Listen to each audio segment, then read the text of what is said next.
नमस्कार। राम गुलाम राय online classes में आपका स्वागत है। डीएलएड द्वितीय सेमेस्टर प्रारंभिक शिक्षा के नवीन प्रयास पाठ्यक्रम के अंतर्गत आज की विषय वस्तु है सर्व शिक्षा अभियान। प्रारंभिक शिक्षा के लिए जो कार्यक्रम चलाया गया उन कार्यक्रमों में एक महत्वपूर्ण कार्यक्रम है प्रारंभिक शिक्षा कक्षा 1 से 8 तक सार्वजनिक लक्ष्य को एक निर्धारित समय अवधि में प्राप्त करने के लिए उत्तर प्रदेश सरकार ने द्वारा 2001 और 2002 में इसे शुरू किया गया। जो केंद्र सरकार की पूर्व निर्धारित योजनाओं में यह एक योजना है सर्व शिक्षा अभियान। सर्व शिक्षा अभियान केंद्र सरकार की योजनाओं में एक योजना है जो उत्तर प्रदेश में प्रारंभ में 16 जनपदों में प्रारंभ किया गया। वो जनपद है कानपुर नगर,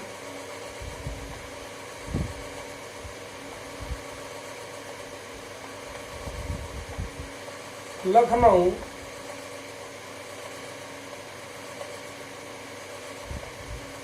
गोरखपुर,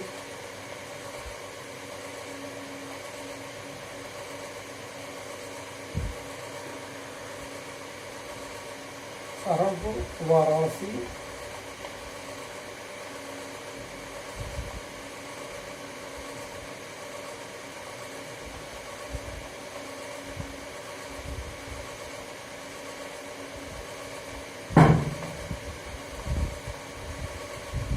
यह है उत्तर 2001-2 में वर्ष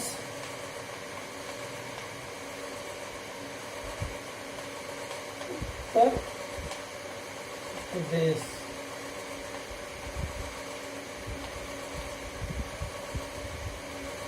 सोलह जनपद थे कानपुर नगर, लखनऊ, गोरखपुर, इलाहाबाद, कौशाम्बी, सीतापुर, बांदा, चित्रकूट, इटावा, औरैया, अलीगढ़, हाथरस, सहारनपुर, वाराणसी, चंदौली और भदोही। इस प्रकार से 16 जनपदों में सर्व शिक्षा अभियान को प्रारंभ करके सन 2002 और 3 के आसपास 2002 और 3 में इसको संपूर्ण प्रदेश में लागू किया गया। तो सबसे पहली बात, सर्व शिक्षा अभियान का प्रारंभ सन 2002-1 में हुआ। यह उत्तर प्रदेश में लागू हुआ। उसके बाद ये संपूर्ण प्रदेश के सभी जनपदों में सन 2002-3 में लागू किया गया। योजना के सफल परियोजना के यानी योजना के सफल करने के लिए उत्तर प्रदेश स्तर पर उत्तर प्रदेश सभी के लिए शिक्षा परियोजना परिषद का गठन किया गया और जनपद स्तर पर जनपद शिक्षा यानी जिला शिक्षा परियोजना का गठन करके इस योजना को सफल बनाया गया। यानी 2 प्रकार के इसमें व्यवस्था बनाई गई। उत्तर प्रदेश सभी के लिए शिक्षा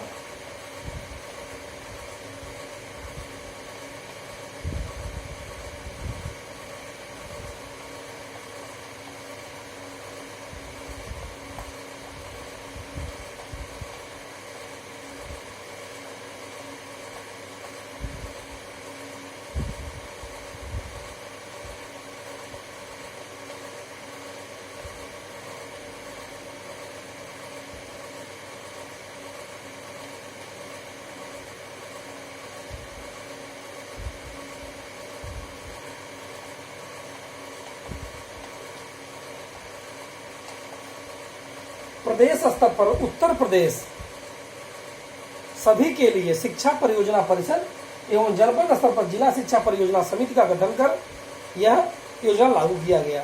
सर्व शिक्षा अभियान का राज्य सरकार की मदद से कार्यान्वित किया गया। सर्व शिक्षा अभियान राज्य सरकार की मदद से कार्यान्वित किया गया।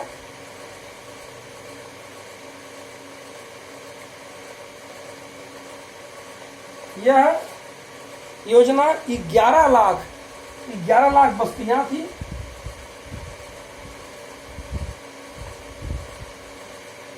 और तकरीबन 19 करोड़ 20 लाख लोगों को शिक्षित किया गया। कितने लोगों को? 19 करोड़ 20 लाख। राज्य सरकार की मदद से यह योजना लागू की गई, जिसमें 11 करोड़ बस्तियों को सम्मिलित करके लगभग 19 करोड़ 20 लाख लोगों को शिक्षित किया गया। इसके साथ अगर इसके उद्देश्यों की बात करें तो व्यापक रूप से सर्व शिक्षा अभियान का उद्देश्य अस्थायी विकास के लिए प्रदेश, जनपद और उप जनपद स्तर पर प्रबंधकीय और व्यावसायिक क्षमता का विकास करना, प्रबंधकीय और व्यावसायिक क्षमता का विकास करना, प्रबंधकीय और व्यावसायिक क्षमता का विकास करना।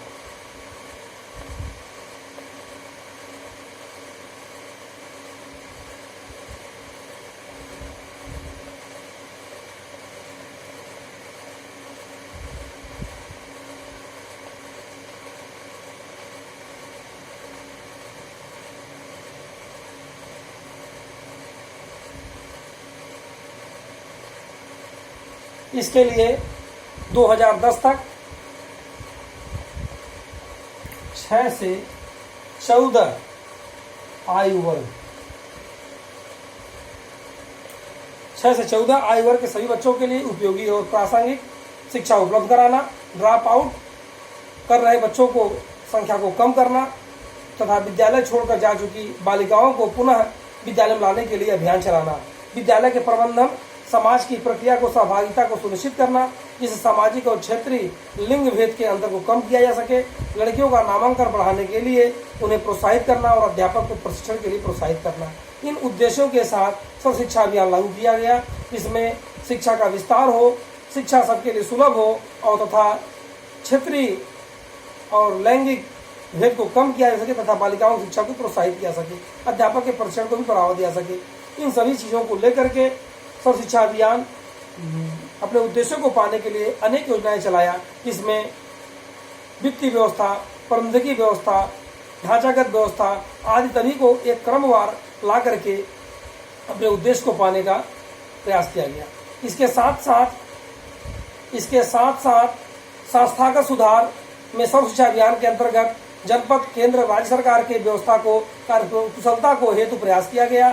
धारणी वित्तीय प्रशासन के लिए उस पे अंदर वित्त की व्यवस्था किया गया, जिससे विद्यालय में सर्व शिक्षा अभियान के अंतर्गत उपलब्ध रूम, कक्षा के अंतर्गत शौचालय, कमरों की संख्या आदि में विस्तार किया सके।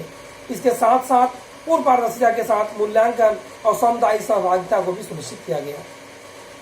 इसके बाद हम बात करेंगे सबसे महत्वपूर्ण बात कि बालिका शिक्षा को प्रोत्साहित करने के लिए विशेषकर अनुसूचित जाति, जनजाति, अल्पसंख्यक वर्ग, विशेष आवश्यकताओं वाले बच्चों को भी शामिल किया गया और यह योजना मूल रूप से सभी के लिए शिक्षा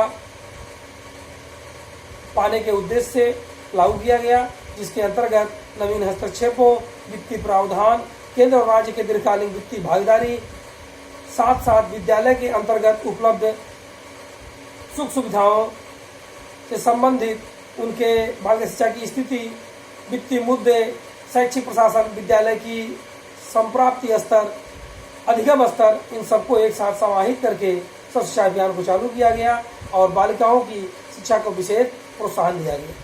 अध्यापक प्रशिक्षण को भी एक महत्वपूर्ण स्थान दिया गया। अब हम देखेंगे कि किस प्रकार से संस्थागत सुधार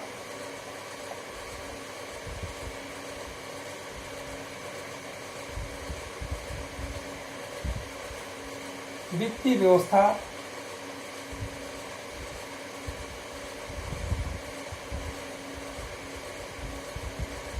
बालिका शिक्षा प्रोत्साहन,